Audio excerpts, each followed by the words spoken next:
আল্লাহ বলছেন হায়াতে তাইয়্যিবা কি? মান আমিলা সালিহান মিন যাকারিন আও উনসা, কোন পুরুষ হোক আর নারী হোক, মহিলা হোক আর পুরুষ হোক, যে কি হোক না কেন আল্লাহর কাছে সমান আমলের দিক থেকে, প্রতিদানের দিক থেকে, জান্নাত পাওয়ার দিক থেকে, জাহান্নামের দিক থেকে, ইয়াকিনের দিক থেকে, সব দিক থেকে নারী সমান। জি, যেমন আমি নেকি পাবো নামাজ পড়ে, তেমন একজন মহিলাও এরকম নামাজ পড়ে নেকি পাবে। বুঝা গেছে না? তা আল্লাহ বলছেন পুরুষ হোক আর নারী হোক, যে ব্যক্তি ভালো আমল করবে, ইমানদার হয়ে, তার ইমানদার হয়ে ভালো আমল করতে হবে। তাহলে কি করবেন? আমি তাকে সুখ শান্তির জীবন দেব। এই যে সুখ শান্তির জীবন, সুখ শান্তির উপায়। সুখ শান্তির উপায় কি পাওয়া গেলে আয়াতে? আমিরা সালিহান, ভালো আমল করেন, আর সত্যিকার ইমানদার হয়ে যান। যে ইমানে শিরক থাকবে না, যে ইমানে কুফরি থাকবে না, নাস্তিকতা থাকবে না, যে ইমানে সেকুলারিজম থাকবে না, যে ইমানে আপনার কোনো মুনাফিকি থাকবে না, যে ইমানে কোনো ভেজাল থাকবে না, যে ইমানে সুন্নতের জায়গায় বেদাত থাকবে না, আর যে ইমানে কোনো ফরজ তরফ থাকবে না। ফরজ অবশ্যই আদায় করবে। আল্লাহ যেন আমলের তৌফিক দান করেন। হায়াতে তাইয়্যিবা দান করবেন মুমিন, ভালো আমলকারীকে আল্লাহ বলছেন। ওয়ালা নাজিজিয়ান্নাহুম আজরাহুম বিআহসানি মা কানু ইয়ামালুন, এবং তাদেরকে আমি সবচেয়ে ভালো প্রতিদান দেব, যা আমল করে তার চাইতে অতি উৎকৃষ্ট তাদেরকে বদলা দেব। আল্লাহ রাব্বুল বলছেন, শুধু উত্তম নয়, অতি উত্তম বদলা দেব রব্বুল আলামিন বলছেন। এইজন্য একজন মুমিন মুসলিমের জীবনটি সবসময় সুখের জীবন। দুনিয়ার যে কোনো অবস্থায় থাকে না কেন, একজনের কোনো অসুখ বিসুখী নেই, আর কোনো আর্থিক কোনো অভাবও নেই, দুনিয়ার কোনো এমনি দুনিয়ার কোনো অশান্তি নেই, অভাব নেই, সবকিছু দুনিয়ার আছে। আর তার সাথে সেই ইমানদার ব্যক্তি, ধার্মিক, আর একজন বিভিন্ন রকম বালা মুসিবত আছে, কিন্তু সেও ধার্মিক, দুজনেরই শান্তি আছে। কেন? যে সুখী ধার্মিক সে আল্লাহ শুকরিয়া আদায় করছে। যে সুখী ধার্মিক সে কি করছে? আল্লাহ শুকরিয়া আদায় করছে। আর যে দুঃখী ধার্মিক, আল্লাহ ভীরু, ভালো মানুষ, হ্যাঁ, কিন্তু অসুস্থ, বালা মুসিবত আছে, বিভিন্ন রকমের আর্থিক পেরেশানিতে আছে, কি করছে? সবর করছে। সবর করলেও তার মহা পুরস্কার রয়েছে, আল্লাহ মনে করেছেন। আর শুকরিয়া আদায় করলেও মহা পুরস্কার রয়েছে। শুকরিয়া গুরুত্বপূর্ণ ইবাদত, আর সবর করাও গুরুত্বপূর্ণ ইবাদত। এই জন্য প্রিয় নবী সাল্লাল্লাহু আলাইহি ওয়াসাল্লাম হাদিসে রয়েছে, আযাবাল লিআমরিল মুমিন, মুমিনের বিষয়টি, একজন মুসলিমের বিষয়টি বড়ই আশ্চর্যের বিষয়। ইন্না আমরাহু কুল্লাহু লাহু খায়র, মুমিন মুসলিমের জীবনটা সবটাই ভালো। একই লোকের জীবনে সবসময় একরকম থাকে, উঠানামা হয় না। একসময় আপনি সুস্থ ছিলেন, একটা ওষুধ খেতে হইতো না, এখন আপনাকে কয়েকটা ওষুধ নিতে হচ্ছে, আপনি ট্যাবলেট নিতে হচ্ছে, বা আপনাকে মেডিসিন, প্রতিদিন মেডিসিন নিতে হচ্ছে, হচ্ছে না? তখন যে সুখে ছিলেন, যেহেতু তখনও ধার্মিক ছিলেন, এখনো সেই সুখে আছেন, নবী সাল্লাল্লাহু আলাইহি ওয়াসাল্লাম বলছেন। অথচ এখন বিভিন্ন কষ্টে আছেন, বিপদ আপদে আছেন, আর্থিক সংকটে আছেন, সমস্যা আছেন। তারপর ইন্না আমরাহু কুল্লাহু লাহু খায়র, মুমিনের জীবনটা সবটাই ভালো। কেন? আর মুমিন এটা পায়, অন্য কেউ পায় না। ওয়ালাইসা যালিকা ইল্লা লিল মুমিন, মুমিন ছাড়া কোনো কাফের পায় না, মুনাফিক পায় না, মুশরিক পায় না, নাস্তিক পায় না, দুনিয়াদার পেটুক পায় না। যারা আখিরাতের জন্য, পরকালের জন্য, স্থায়ী জগতের সুখের জন্য কাজ করে, তারাই এই লাভ হাসিল করে। ইন আসাবাতু দাররা, বালা মুসিবত যদি আসে, সাবারা, সবর করে, ধৈর্য ধারণ করে, ফাকানা খায়রাল্লাহ, সবরের বদলা হাসর মাঠে আল্লাহ ডেকে দেবেন এবং মহা পুরস্কার দেবেন।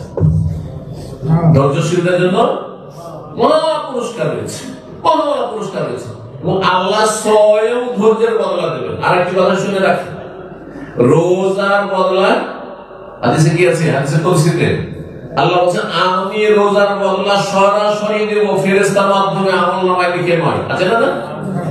ওয়ানা আজিজি বিহি, রোজার বদলা কেন আল্লাহ স্বয়ং দেবেন? রোজা হচ্ছে সবর, রোজা হচ্ছে ধৈর্য। সারাদিন একটা যুবক মানুষ নতুন বিয়ে বসেছে, অথবা প্রবাসী মানুষ রোজার দিনে দেশে গিয়েছে, আর নতুন বিয়ে শাদী করে রেখে এসেছিল, কত শারীরিক চাহিদা, তারপর কত সবর, সারাদিন সবর করে আছে ওই রাতের জন্য। রোজা হচ্ছে সবর। যারা রোদে কাজ করছেন আর রোজা রাখছেন, কত যে পিপাসা লাগছে আর কত যে ক্ষুধা লাগছে, কত যে একটা রোজা রাখতে কষ্ট হচ্ছে, ভিতর সুখে আসছে। একজন ভাই রোদে কাজ করে, বড় ধার্মিক, আমার ছাত্র, অনেক পুরাতন ছাত্র, সে 2000 সাল থেকে সে ছাত্র, আলহামদুলিল্লাহ এখন নামে আছে। তো সে বাইরে কাজ করতে হয়, ছাদের উপরে কাজ করতে হয়, টেকনিশিয়ান। মা আজকে ইফতার ক্যাম্পে এসে আমাকে বলছে যে আজকে মনে হচ্ছে ভিতরটা আমি শুকিয়ে আসছে, ভিতর শুকিয়ে আসছে, কিন্তু তারপর রোজা ছাড়িয়ে দেয়, জীবন রোজা ছাড়িয়ে দেয়। বুঝতে পারছেন না? তো রোজার বদলা স্বয়ং আল্লাহ দেবেন। ঠিক ওই রকম যে কোনো বিষয়ে সবর করবেন, স্বয়ং আল্লাহ বদলা দেবেন। এই মর্ম হাদিস রয়েছে। হ্যাঁ, এই মর্ম হাদিস রয়েছে।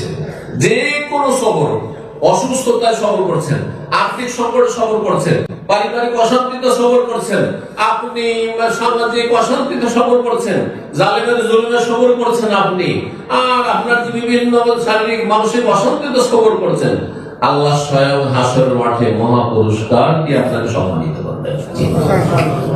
তো আল্লাহ রাব্বুল আলামিন হায়াতের তাইয়্যিবা দান করবেন তাকে। ওই হাদিসে কথা বলছিল, যদি বালা মুসিবত হয় সবর করে, সেটাও ভালো, আপনার জন্য বেনিফিট, লস নেই মুমিনের।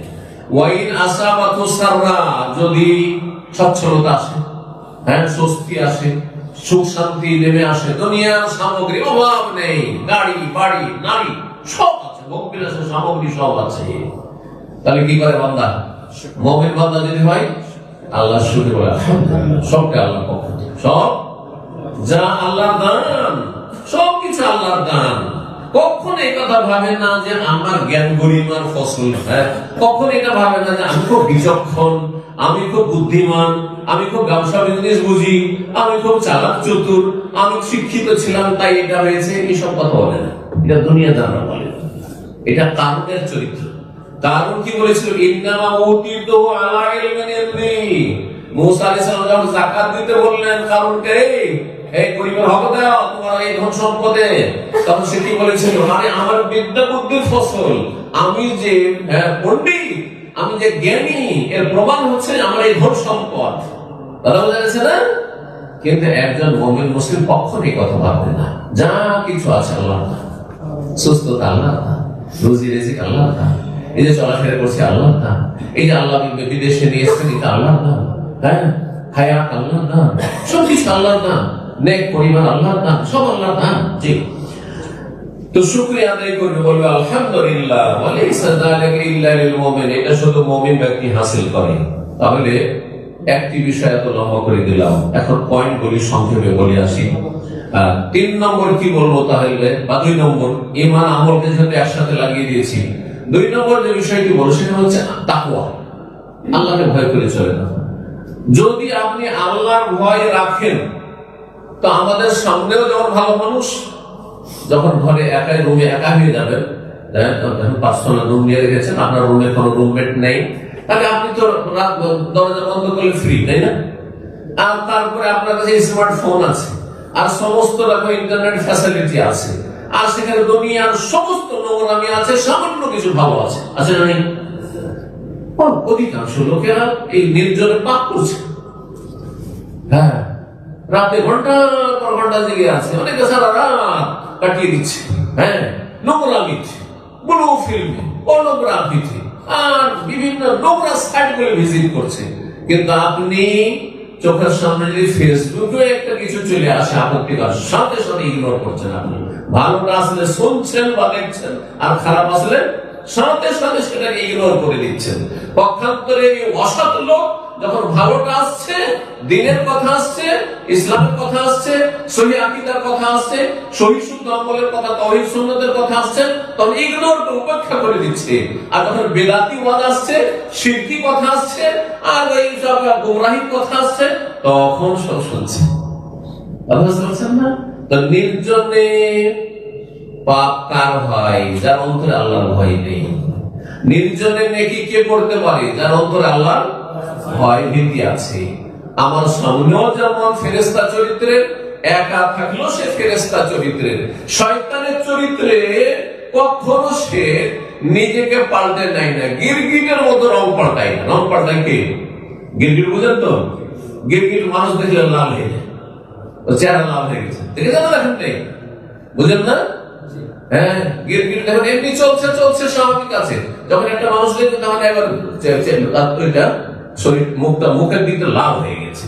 তো গিরগিটের চরিত্রের হবেন না যে আমার সামনে খুব ভালো মানুষ, মসজিদে আসলে খুব ভালো মানুষ, আর মুসলিমদের সামনে ভালো মানুষ, বাপ মায়ের সামনে ভালো মানুষ, শ্বশুর শাশুড়ির সামনে ভালো মানুষ, আর নির্জনে গেলে একেবারে নিকৃষ্ট মানুষ হবে।